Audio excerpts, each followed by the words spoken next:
Et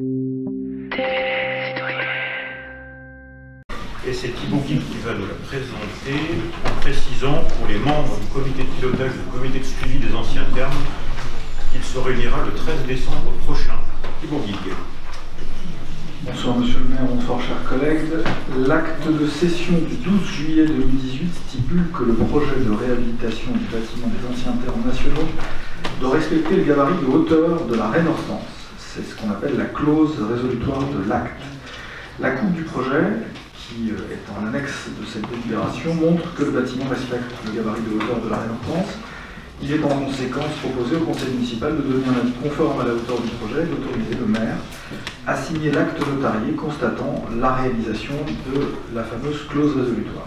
Vu l'importance de ce projet, je propose ce soir, malgré que nous soyons minoritaires, un vote public, c'est-à-dire nominal, pour que chacun prenne ses responsabilités. Je vous appelle également à voter contre cette délibération, afin que le débat puisse être transféré dans le cadre de la campagne des futures élections municipales. Les Aixoises et Aixois pourront alors choisir démocratiquement l'avenir du centre-ville, de la vente ou pas du patrimoine et des activités qui s'y installeront. Cela éviterait aussi d'imposer un véritable boulet à la future équipe élue. Merci de m'avoir écouté dans ce cadre. Je serais assez aimable ce soir vous manifester d'une manière ou d'une autre. Vous avez le droit d'être présent, mais pas de vous manifester. Ça s'appelle aussi la démocratie. Vous qui avez souvent ce mot à la bouche, donc respectez cette salle du conseil municipal. Merci beaucoup. Merci à M. Fier de sa présentation. Il y a trop d'incertitudes qui demeurent à ce sujet, le désamiantage, le déménagement, la hauteur des constructions, le parking privé, public, les espaces qui seraient privés, commerciaux, publics, etc. Pour moi, rien n'est assez clair. Ce soir, c'est polémique ce qui va se passer. Surtout que dans 130 jours exactement, il y aura une élection municipale et communautaire qui peut-être, je ne sais pas, je n'arrive pas à lire dans la boule de cristal, je l'ai cassée, ça risque de rebattre un peu les cartes et peut-être que des candidates ou des candidats vont communiquer là-dessus dans leur campagne. À ce moment-là, on aura un vrai verdict. Bon, celui qu'on a eu sur la consultation des termes, bon, je ne le qualifierais pas, quoi.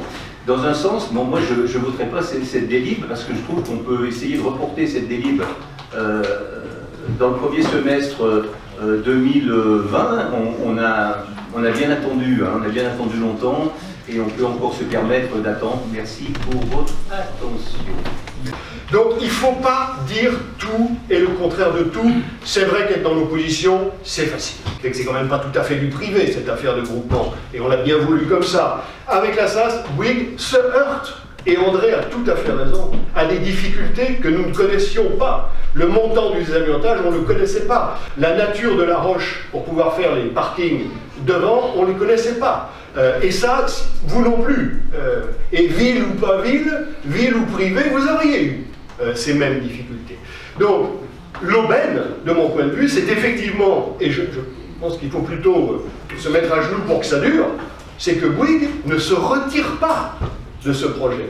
Concours d'architectes internationaux, là encore, vous savez mieux faire, mais là quand même trois cabinets d'architectes internationaux qui présentent chacun 2 projets. La population vote, que ça vous plaise ou pas, la population vote. Ce scrutin n'a évidemment pas une valeur constitutionnelle, mais au moins autant indicative que toutes les manipulations que vous pouvez organiser sur les réseaux sociaux. Au moins autant. Disons les choses comme elles sont. Bonjour. Donc vous avez voté plusieurs fois? En fait, pour le jeu, ouais, j'ai voté 53 fois. 53 fois. Juste pour le jeu, pour voir un peu.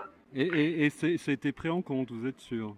Ah ouais, c'était pris en compte. Bah ouais, je suis allé vérifier chez certains, quoi. Ils ont reçu le même mail que moi de confirmation, quoi. D'accord. Pourquoi vous avez fait ça? Pour voir si c'était vraiment bidon, quoi. D'accord, donc pour vous, il y avait possibilité de bidonner, quoi. Ah bah oui, bah... Et la population vote assez massivement pour un projet qui permet de respecter la clause qu'à l'époque, un certain nombre des protagonistes sont dans la salle, j'avais accepté de prendre parce que notamment les gens du dessus des termes se plaignaient de la hauteur qui risquait d'être celle des bâtiments. Donc si vous voulez, la mauvaise foi et l'absence de volonté de prendre une responsabilité politique me paraissent graves. Et malheureusement, je n'ai entendu que ça, puisque vous n'avez pas le commencement du début d'un contre-projet permettant de sauver le patrimoine thermal sans augmenter les impôts des exploits. Et donc, moi, j'incite, et j'espère bien qu'il y aura un scrutin public et que Renault acceptera ça, j'incite tous nos collègues, un par un, à dire en responsabilité politique, oui, il n'y a pas d'autre choix que celui-là pour sauver le patrimoine thermal. Non, mais Vous voulez bien me laisser parler aux vrais médias? Oui, mais est-ce qu'on peut voter blanc? Non, mais Vous voulez bien me laisser parler aux vrais médias? Oui, mais est-ce qu'on peut voter blanc?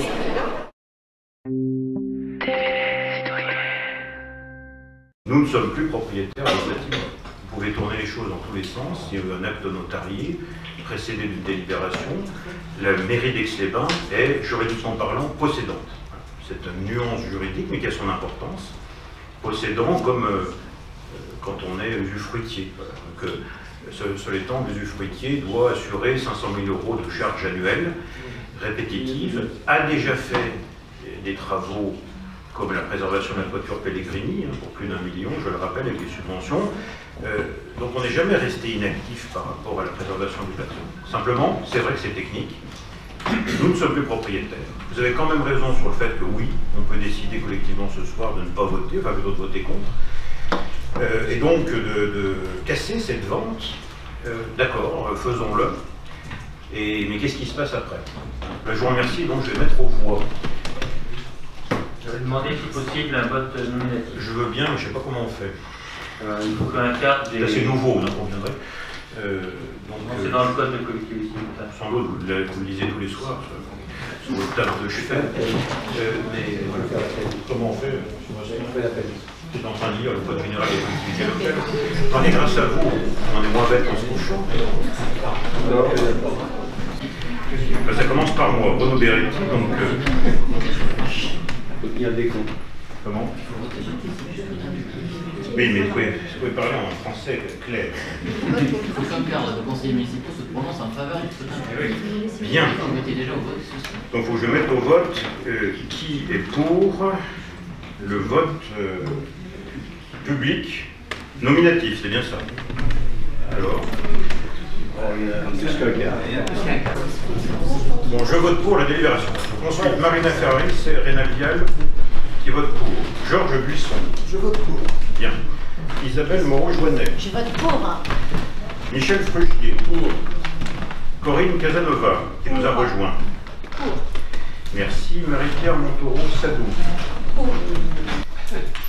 Véronique Drapeau est absente. Serge Gatier. Enfin pour. André Gimnet. Pour les raisons que j'ai exposées, contre. Fatia Brunetti. Contre. Dominique Fier. Contre.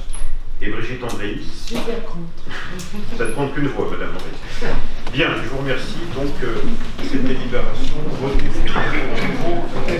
adoptée. Si on dit qu'on ne veut pas faire trop, on va arriver sur les scénarios B, par contre, qui vont prendre plus d'espace au sol. Le scénario B, ça fait partie aussi des raisons pour lesquelles j'ai quitté l'équipe. C'est-à-dire que le scénario B, pour mettre les mêmes 200 logements, c'est-à-dire pour retrouver le même équilibre, bon, 180, c'est-à-dire pour retrouver un équilibre de charges foncières, eh ben, ça fait des gros pâtés qui en proportion, deviennent pour le coup inélégants, presque désastreux, et bouche la vue, puisqu'on s'épaissit, on raccourcit, et puis ça n'a plus de sens. C'est-à-dire que ça va rester un sentiment de tour pour les Aixois.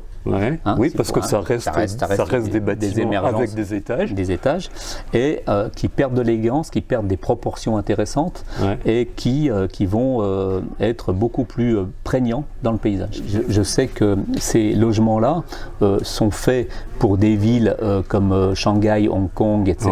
Donc avec des prix de mètre carré des prix de mètre carré qui sont au-delà des 10 000 € du mètre carré. Et à Aix-les-Bains, on ne vend pas les logements de 10 000 € du mètre carré. Ça va en 3 000 dans les quartiers classiques. Et ici, en plein centre-ville, il pourrait peut-être espérer avoisiner les 4 000 €. Mais au-delà de ça, ça va être compliqué. Donc avec les travaux de fondation spéciale, en évitant tous les ouvrages historiques, aller chercher l'eau, aller faire attention aux sources thermales, à faire attention aux parkings, etc. existants, les raccordements. Chantier très complexe. Chantier très complexe. qui n'est pas sorti encore de terre. Ensuite, la difficulté, ce sera qu'ils existent assez fortement vis-à-vis de Bouygues, Bouygues qui n'est pas réputé pour être un tendre d'un point de vue et qui risque de chercher économique. Plutôt la rentabilité économique que le geste architectural. Exactement, à partir du moment où vous avez de l'argent à remonter dans les sièges sociaux parisiens, tout ce qui est les cloisons entre la chambre et le séjour risquent de pas être bien épaisses, quoi, pour être très clair. Donc il faut que ce soit ces cabinets d'architectes qui soient suffisamment forts pour contrebalancer, pour faire contre-pouvoir à une maîtrise d'ouvrage qui pourrait tenter de chercher le profit. Puis attention, le projet n'est pas sorti des ronces.